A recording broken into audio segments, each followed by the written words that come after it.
What's up, squad? I just finished my first dynamic workout of the week, and I'm happy. I'm also a little, not confused, just, I don't know, intrigued, I guess. Yeah, intrigued would be the right word, because of the nature of the 6x6. So I want to go over 6x6 a little bit more in detail. See here on the screen the breakdown of the 4 different types of training that you can perform on the Isochain. Now I'm sure there's like little gray areas in between the 4 where you could mix it up and vary it up, but for now we're just talking about the main 4, which is strength slash hypertrophy, and endurance holds.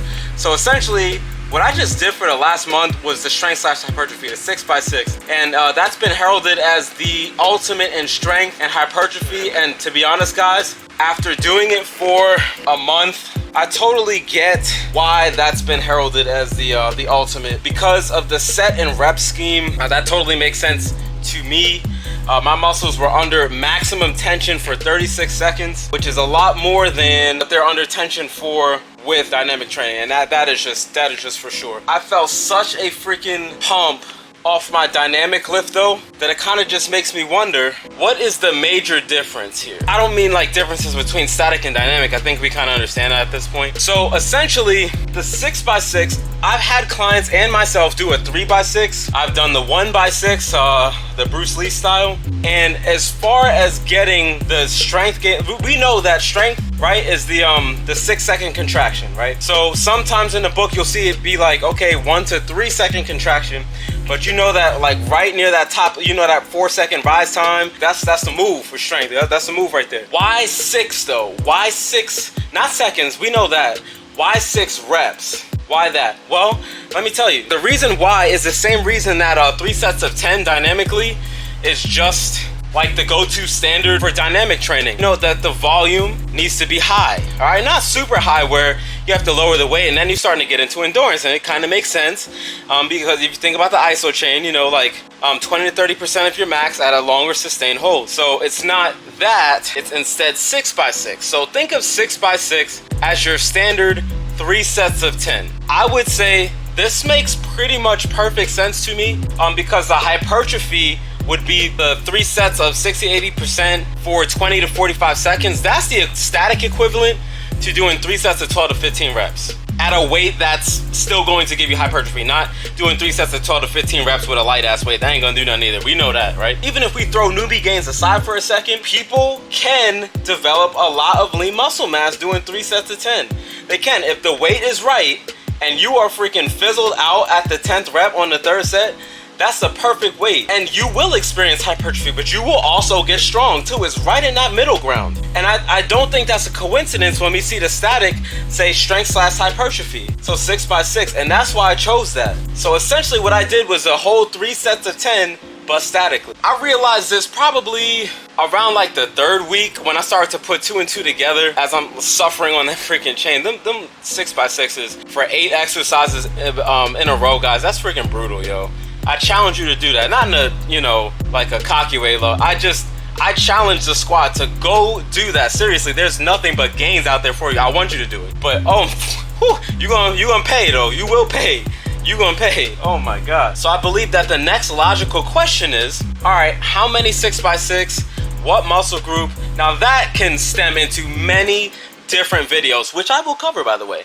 But for this one in particular, all I'm going to say is let's start with a basic, just get each muscle group once, all right? And so what I mean by that is, one of my clients, I have her doing a 6x6 and it's 4 exercises upper body.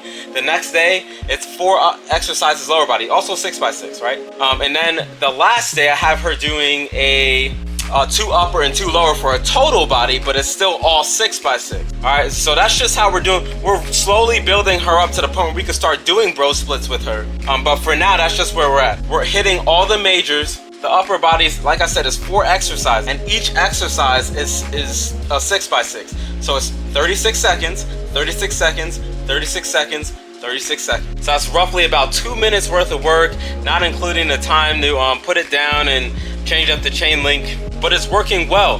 What I like about that though is I see every time I document her numbers on the Google Sheet, I see her strength numbers slowly going up. Not like super linear, because I told you that Like, we know success doesn't work that way. It has to be a little bit of dips, but as long as it's trending upward, all right? I know I've said that a lot, but it is trending upward. And after doing the 6x6 for a month, experienced hypertrophy, which is great. It did exactly what it said. And to be honest, it makes sense. My muscles were under a lot of freaking tension for the correct amount of time. And so what that also tells me, and this is a topic for another video here, is that the hypertrophy lifts will 100% work if the load is right. If the load is right. And if you want to test your load, you do a max pull first, write that number down, and then you want to switch up to the 60 to 85% of that max number and hold it for the appropriate amount of time. I am, at this point, guys, I'm just super, as if I wasn't before, I'm totally sold. Go ahead and do that hypertrophy lift.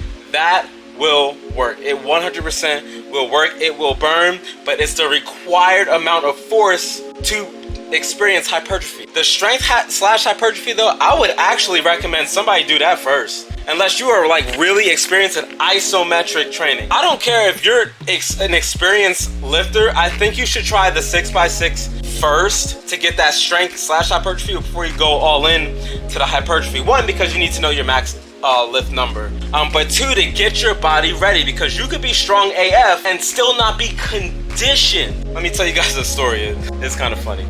So my buddy and I, we went to a rock climbing place about 45 minutes from where we are, and him and I, we've both been lifting. He's been lifting for about 10 years. I've been lifting for 12. So we're like, we come in, we looking right, all right? It's not to be whatever, we looking right. So we're like, you know, whatever, man. We got that rock climbing wall. So I mean, and I'm not gonna hold you. We did have the rock climbing wall. We went up there, and it wasn't like difficult. Like we were, oh my god, we were out of shape, but we weren't conditioned. Our hand muscles, we weren't conditioned. Our forearms were not conditioned to climb all the way up that freaking wall. As fake as it was, it doesn't matter. All right, harness or not. Like, we weren't conditioned. Now, I believe that our muscular strength over the last, decade or so, it helped us get farther than if we had not done anything, of course. But we weren't conditioned for that. Rock climbers, even though they didn't have our strength and physique, they were conditioned for that type of training. Does that make sense? They were conditioned for that specific type. So you might be a powerlifter, you might be a bodybuilder, you might be a calisthenics guy, or you might have done yielding isometric training, with just your body weight or whatever, but you're not used to this type of training yet. So I would recommend that you get your body used to that first and do the 6x6. It is pretty friendly. It's a very low barrier to entry. You just gotta make sure your form is right. There are big gains. Make sure you're writing your numbers down each week, each session, not week, each session that you perform the 6x6. It is literally the correct amount of sets and reps that's required to build strength and hypertrophy. Guys, it's the move. I highly recommend it now from personal experience for doing it for a month. And this is why I tell people, you can't just try the Isochain for a couple of days and be like, oh, this is stupid. You gotta be all in to really experience it, because it's just a different train, guys. It's a different train, and I want y'all to get the best out of your Isochain, OG or not, I don't care.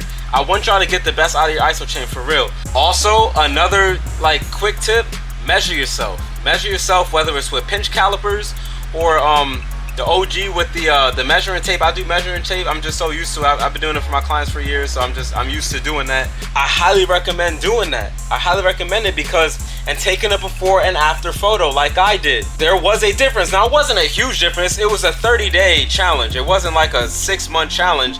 So I wasn't expecting to get like, oh my god, look at the size of it. Come on, I mean, I'm totally realistic. I know what's possible in 30 days. Even so, I still think that the change was more than it's more than I thought it was going to be. So I'm still happy about it. But I highly recommend strength and hypertrophy. Go ahead and hit that up. It's literally the right amount of tension, it's the right amount of sets, and it's the correct amount of reps required at that amount. Remember, this is your maximal tension. This is nothing like dynamic training. This is a maximal tension lift. Maximal tension. Put maximal tension in a 6x6 format, you will change. You will experience strength increases for sure, and you will experience hypertrophy change. The next phase, honestly, after you come to this conclusion, I'm hoping this helped a lot of people here today, is programming it out.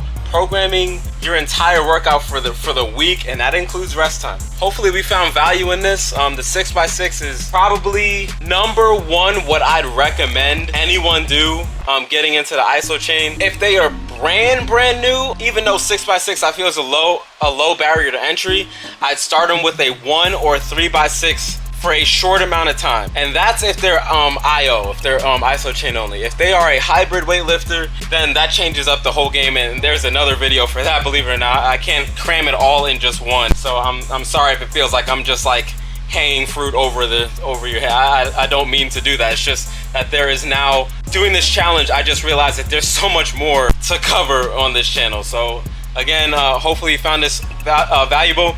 If you liked the video, be sure to drop a like, go ahead and comment, and if you're not yet part of the squad, hit that subscribe button. Come join the squad with us. We'll see you next video. Peace.